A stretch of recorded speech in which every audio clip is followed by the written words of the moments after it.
Hello, everyone. Welcome to In the Know with Dr. Adu. I hope everyone is doing well.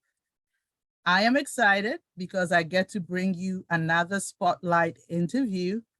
And today it's with Dean Ingrid Guerra Lopez, who is the Dean of the College of Education and Human Development. Dean Guerra Lopez joined Mason on July 1st, and she's been busy. And so I am really honored and grateful that she has taken some time out to come and chat with me. So let's go meet Dean Guerra Lopez. Hi, Dean Guerra Lopez. How are you? Hi, wonderful, wonderful. It's great to be with you. So thank you so much for taking the time out to come and chat with me and, give our community an opportunity to meet you.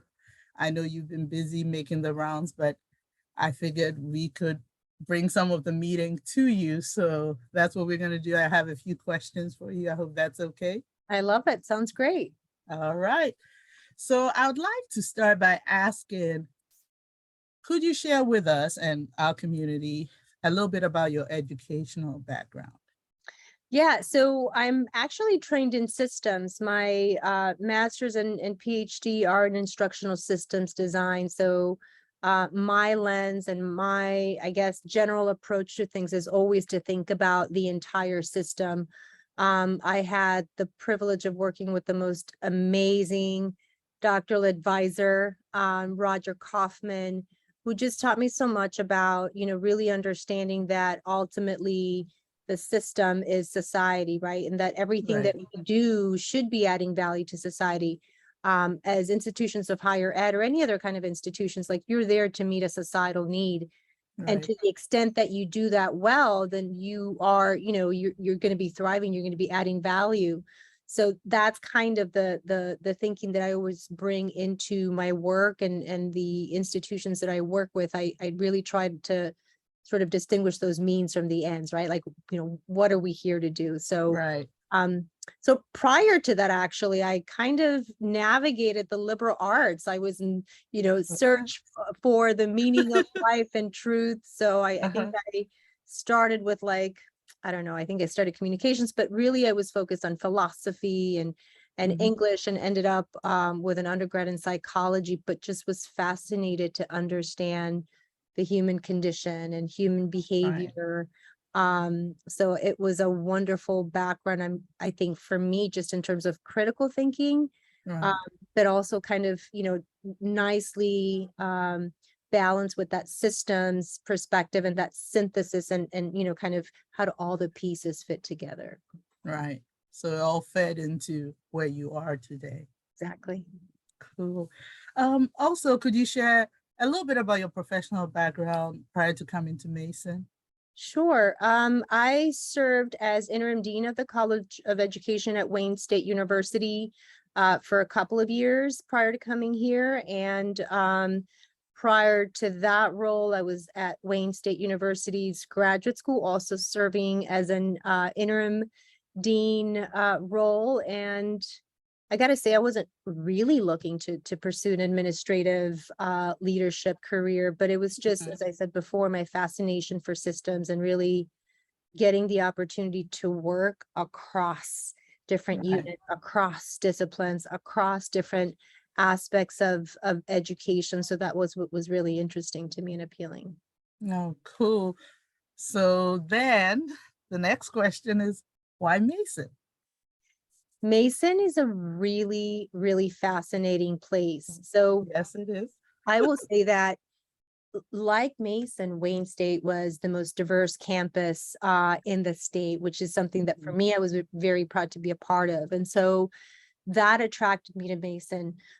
Mason's mission really appeals to me, right? Like to really be here, not, to be the best, in the world and world domination, but really to do good for the world, right? Yes. To really engage in work that is directly relevant to creating a more just, generous, and just, prosperous world. So I really related to Mason on in terms of the mission. And I just was also so fascinated by the, kind of equitable student outcomes that it's been able to achieve. So I thought that's a really interesting place. There's some really interesting ideas and work going on there, and I just want to be a part of that.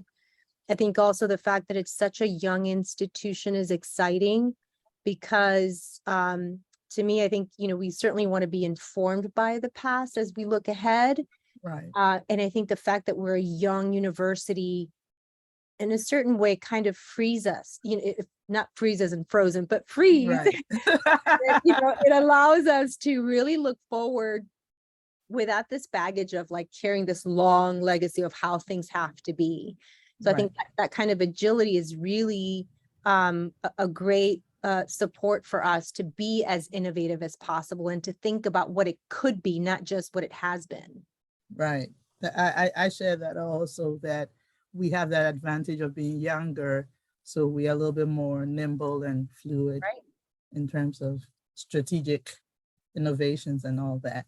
I have to ask you though, so what is one main difference from Wayne State to Mason? And I know you've only just been here, but I'm curious already what you have seen as maybe a Well, I definitely think that the location they were both super interesting locations for different reasons. Mhm. And I think one of the things that's very different about Mason is just we are, in the nation's capital's backyard. Yes. So the ability, I think, to also be more exposed to what's going on in education nationwide and to have potentially that kind of interaction with others who are working on those kinds of issues across the country. I think the fact that you have people coming from all over the world and all over the country to hear that convergence, I think is super exciting again when it comes to innovation and Right. looking at things in a different way. And I've had the good fortune of working in a lot of different countries and a lot of different places, working with a lot of different points of view. Right. And I find that to be so powerful just in terms of like just reimagining how things could be different, how things could be better. And that flexibility of there's more than just one way to get, things done. So I think that's exciting, having just that asset that different perspectives and different experiences really brings to any effort. Right. So I know this is almost unfair to ask to give us a snapshot of your vision, because so I mean, however you think, just a tidbit. How about that? Just a tidbit about where you see us going as a college. If you could Yeah. share. Yeah. So we've been in other meetings. So you certainly Yes. have heard me talk about the importance of understanding context and the importance of developing a shared mission. Right. Yes. I always say beware of somebody that says, I know where we're going, follow me, and no questions about it. So certainly I have my own views about where we are as a society right now, and the context within which colleges of education across the country are really facing a number of challenges. But I Right. think one of the things that we want to be aware of is just the importance of this convergence of societal sort of factors when it comes to having a social mission, but then also thinking about our students and their evolving needs. I mean, we used to Yeah. have people who could expect to have maybe one or two, or let's say even three career changes throughout a lifetime. Right. Now, with the science being the way it is and people living longer lives, we're going to expect them to be moving jobs and careers, as many as, a dozen times, if not more. We also have Right. gig economy. And so Right. people are also kind of working on those short-term, kind of gigs. And so I think, that's all to kind of really tell us that in addition to the traditional undergraduate, graduate degrees that we've always been able to offer, I think that meets the needs of a small subset of our population, and that there are so many more emerging needs, I think, as we think about lifelong learning, career Right. switches, the needs of employers as well. Mhm. I'm, certainly someone who benefited, as I mentioned earlier, about a good liberal arts education, Yes. and how important that was for me to develop that sense of, critical thinking and engagement with my environment. So I think that within itself is a very important value that we get from education, from formal education. But in addition Right. to that, many of us come to university to, be able to, kind of take that leap of social mobility, to be Yes. able to, pursue a career that allows us to have the kind of income that we need to support ourselves and our family, et cetera. So there's also that very important, I think, alignment that needs to occur between the evolving needs of employers and what they're looking for in terms of graduates.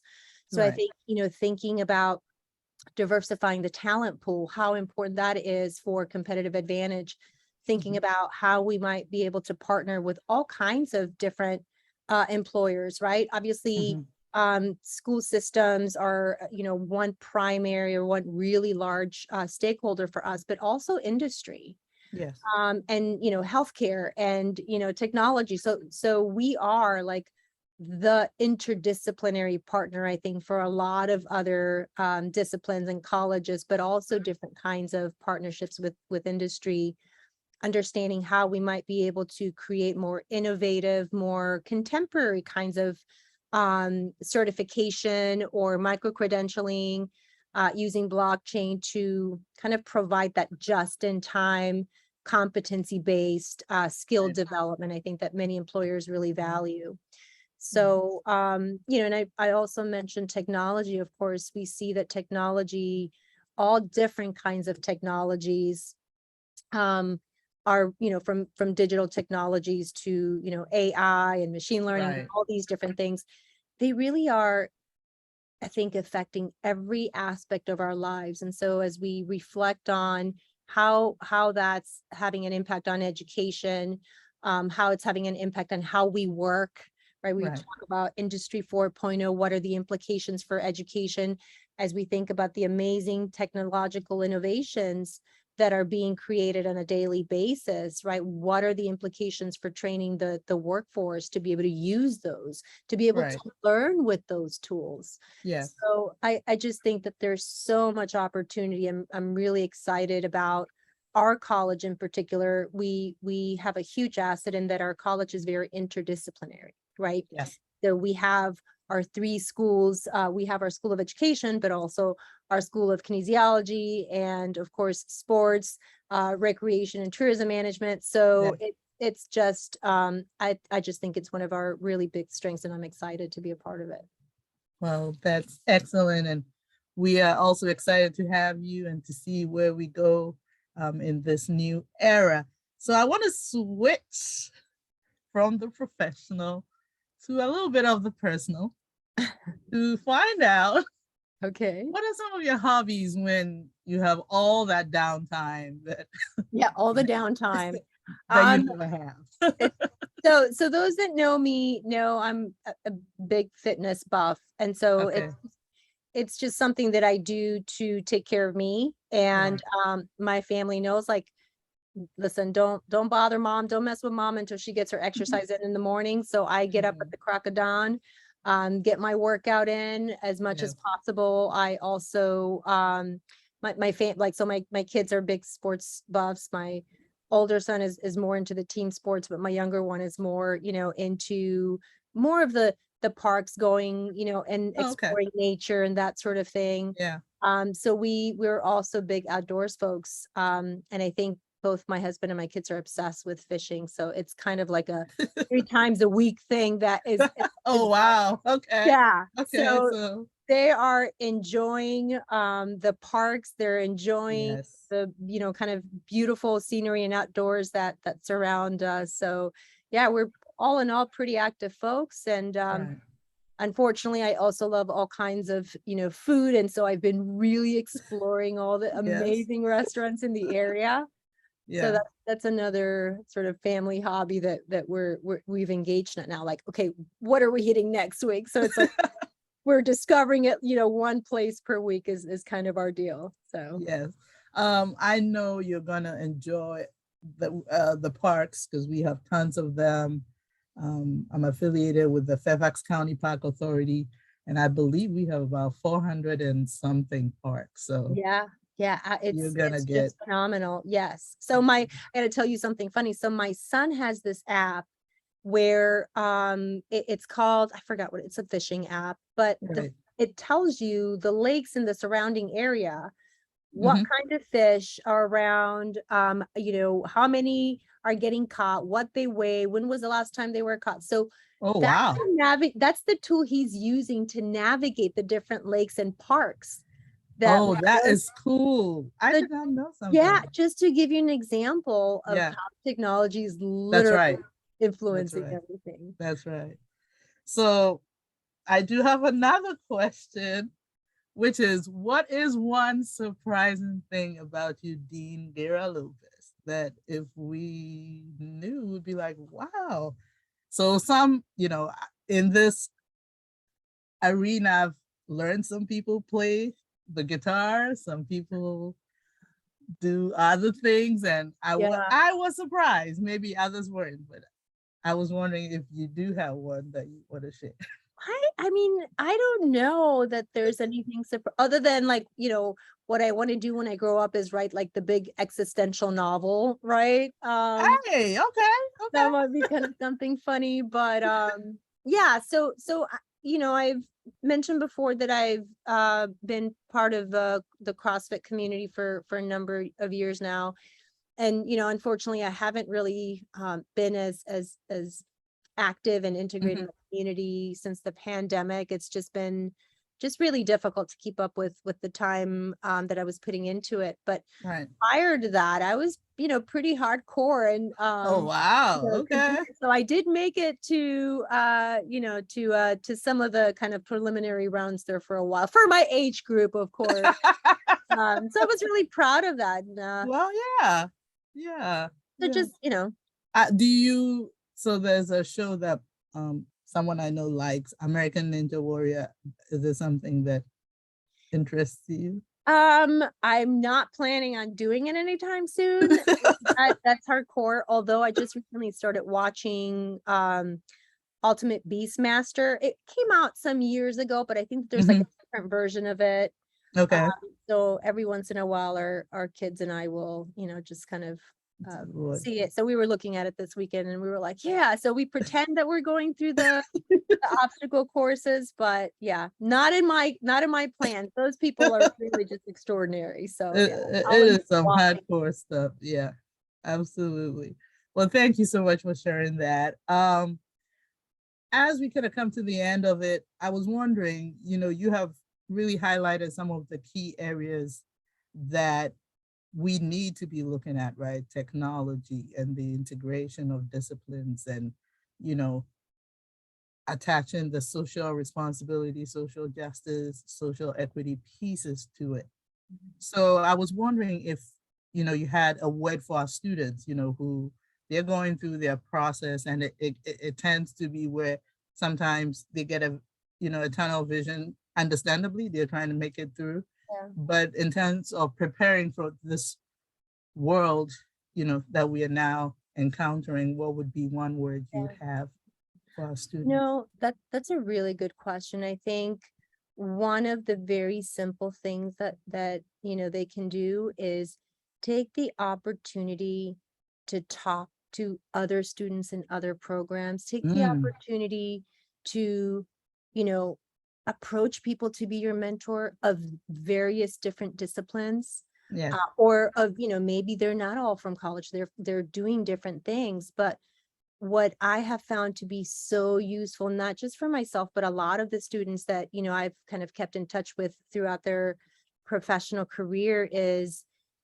what a great advantage or what great value it was to know a little something about something outside of their field or something that they Right. were, kind of trained to do.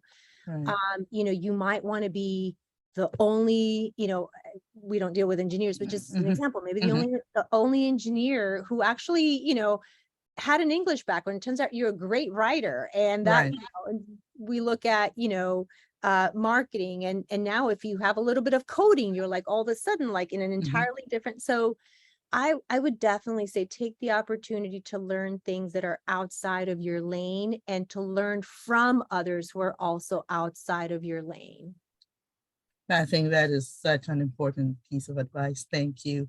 And then just finally, do you have a final word for SRTM, CHD community as you settle in? I think this is month 3 already for you. This is the big, well, yes, so the beginning of month 3. Month 3, Yeah, wow. yeah. No, I just, I feel so fortunate and so honored to have joined the college. I'm, as you can imagine, kind of getting a chance to meet so many different Mhm. people and the people that they work with. And it's just, it's not only what I had hoped I would come into, but it's even surpassed my Oh, that's great. expectations. So it's just a wonderful group of colleagues. I'm getting to meet some students, so I'm just so honored to be a part of this community. So thank you for the warm welcome.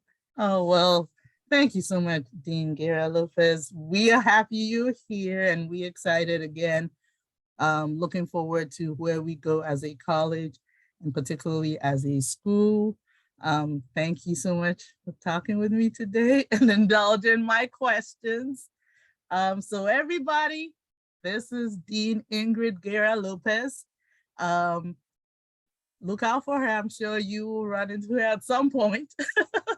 At Say some hi, point, stop by. say hi, she says. So do that. And as usual, follow us on Instagram at GMU_SRTM. So take care of yourselves. And until the next time, have a great weekend, rest of the semester, and I'll be back to talk with you soon. Bye.